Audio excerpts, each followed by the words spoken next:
Gobernador, vamos a hablar ahora del mínimo no imponible. ¿Qué tal? ¿Cómo están? No salió por el Congreso, no hubo quórum, pero salió por decreto, ¿es? Técnicamente podemos decir. Una resolución de la AFIP que va a ser publicada mañana. ¿Fracasó la oposición al no conformar el quórum? Se lo pregunto a Claudio Lozano y a Forte. ¿Fracasó Hubiera la sido mejor que... ¿Fracasó el... No, yo creo que es un fracaso no solo de la oposición, sino compartido, porque el oficialismo tampoco dio Tampoco quórum. bajó. Explícitamente no lo dio. Y la verdad que no se entiende muy bien por qué, porque en tanto y en cuanto tomó esta resolución, que iba en una dirección similar a la que tenían los proyectos que estaban en discusión, la verdad que podríamos haber dado un debate en la Cámara de Diputados y tratar de sacar esto de la mejor manera posible, ¿no? ¿Están conformes con los montos? El mínimo no imponible subió el 20%. Esto significa que se acortó un 20% esa brecha. ¿Es suficiente a los efectos de lo que pretendía el debate de la oposición? Yo creo que había dos diferencias con lo que se planteaba. Primero, una cosa que se discute en el Congreso, digamos, el debate, que sería por ley, otra cosa por resolución. Yo creo que son dos limitantes muy fuertes, una diferencia muy grande. Otra diferencia muy grande es que lo que sale por resolución es un ajuste por inflación. O sea, cuando se reúne camionero con el Ejecutivo y marca una pauta de paritaria de un 25%, sabemos que los gremios más fuertes, sobre todo con el poder que tiene quien lidera ese gremio, que es Moyano, marca prácticamente casi el techo, o marca por lo menos una media, de lo que van a ser las paritarias, un 20% de aumento es un ajuste por inflación y no un quita de un impuestazo a los trabajadores, que es totalmente injusto. Eso es muy diferente, ¿no? El monto tiene mucho que ver, coincidiendo que, a mi punto de vista, no tendría que pagar un empleado de impuesto a las ganancias. A ver, bueno, Prieto expresa el oficialismo, así que supongo que estará muy contento de cómo tal cual salió. No, mire, yo creo que hay que señalar en primer lugar el aumento sostenido que hubo de los trabajadores en el Producto Bruto Interno. Por una doble vía. Por una parte de la disminución notoria del desempleo que hubo en todos estos años, hasta estar prácticamente en condiciones de pleno empleo, y por un aumento importantísimo de la cantidad de empleo registrado. De modo que esto aumentó el universo de sujetos imponibles de este sistema, de esta cuarta categoría del impuesto a las ganancias, que yo también coincido, es un impuesto que en algún momento habrá que revisar, en un esquema tributario que sea más justo, en un esquema que no tengo duda, solo un gobierno nacional, popular, democrático, con mucha base social y decisión puede ser capaz de revertir. Me parece que hay unos meses de changüí, no sé qué quiere decir esta palabra, pero la usan mucho, creo que en el campo, ¿no? Porque cuando aumenten los salarios, ese 20, otra vez vuelve la situación casi al estado anterior para el común de los trabajadores. Yo creo que el problema que hay es que hemos vuelto a poner un parche, como lo hemos hecho en los años anteriores. Todos los años se discute este tema. Y como tal es un parche que es insuficiente desde el punto de vista de a cuál tenía que ser el nivel al que había que subir.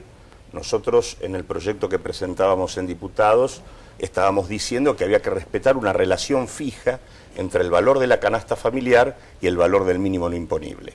Una relación fija que tenía que ver con que en el momento en que empezó a aplicarse el tema del mínimo con las tablas allá en 1997, la relación era que, dado el valor de la canasta, el mínimo era 1,78 veces más.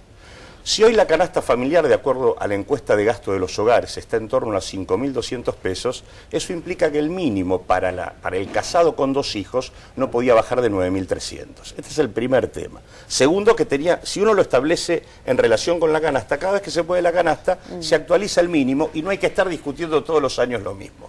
El otro problema es que el Estado está perdiendo plata al hacer esto, por la sencilla razón de que se elude eliminar algunas exenciones que están en ganancias, fundamentalmente sobre la renta financiera, que le podrían dar al Estado alrededor de 4.300 millones de pesos más para no tener que resignar recaudación que se necesita para financiar política pública. O sea que acá lo que hay es una resistencia a tratar de que el impuesto a la ganancia vaya sobre aquellos que efectivamente detentan capacidad contributiva. Eso fue lo que el gobierno no ha querido discutir, por eso no dieron quórum en el Congreso. No dieron quórum porque no quieren discutir este tema, que es el tema de fondo. Digamos, hay un gobierno nacional y popular que no quiere gravar la renta financiera. A ver.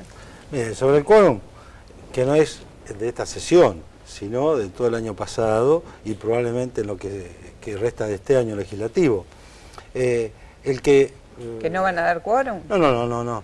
El problema del quórum es el de establecer la agenda política. La oposición, después de su triunfo desperdigado por el país de las elecciones del 2009, pretendió imponer una agenda legislativa. Ahora, y no lo consiguió. Algo, ¿no? Y lo mismo, al mínimo bueno, no imponible era una demanda de buena parte de la gente que trabaja, de la que está acá con nosotros, que más o menos está en esa franja de los que no ganan poquísimo, pero tampoco ganan mucho, estaban demandando que el mínimo no imponible no les achate su nivel de ingreso y que puedan hacer una hora extra sabiendo que hacer una hora extra no los va a hacer volcar. Bien, afortunadamente, los trabajadores han aumentado en términos relativos su ingreso en los últimos 8 años y esto es absolutamente evidente para cualquiera de ellos. Pero no solo los trabajadores, sino que esto se ha hecho con relativa armonía, porque en la Argentina de hoy, en la Argentina de 2011, a todos los sectores, a cada uno nos va bastante mejor de lo que nos iba hace 8 o 10 años atrás. Empresarios, comerciantes, productores agropecuarios, asalariados. Habría que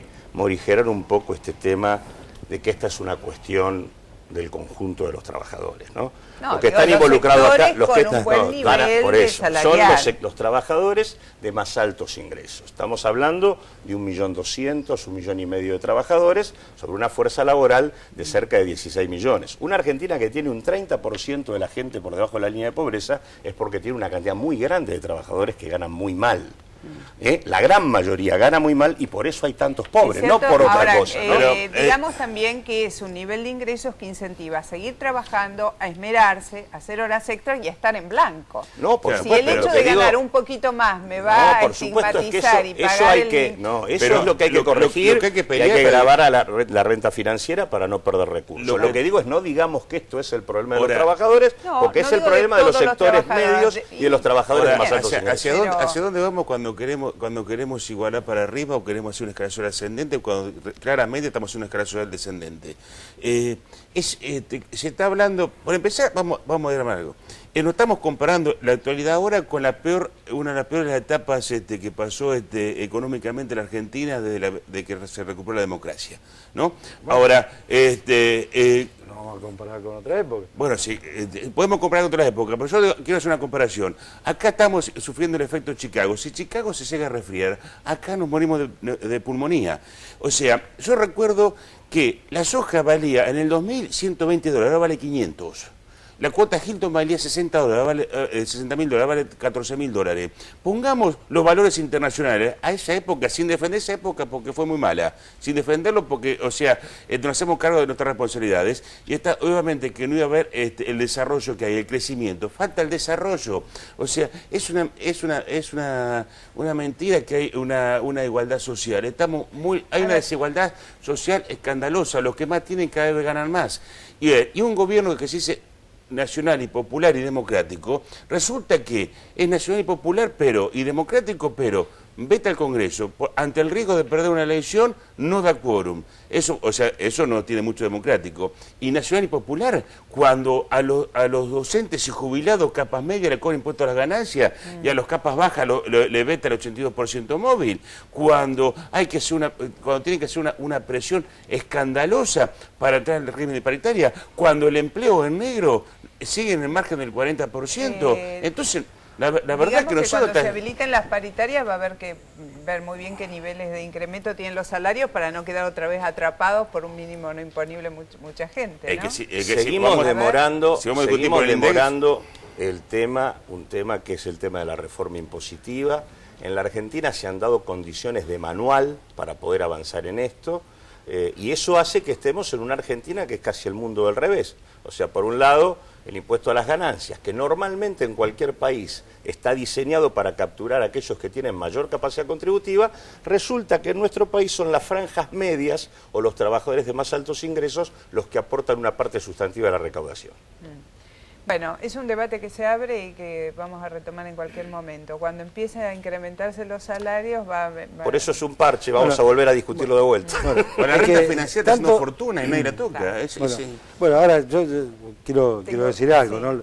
La verdad que los puntos de comparación únicamente se pueden hacer con los del periodo inmediatamente anterior. Y creo que todos los índices, absolutamente todos, para todos los sectores... Entonces. Bueno, en absoluto. Cavallo comparaba el 94 con el 89. Si tiene los mismos funcionarios. Gracias. Si tiene los mismos Hasta la próxima. funcionarios. Está el gobernador Das Neves en el estudio. ¿Qué tal? ¿Cómo le va, gobernador?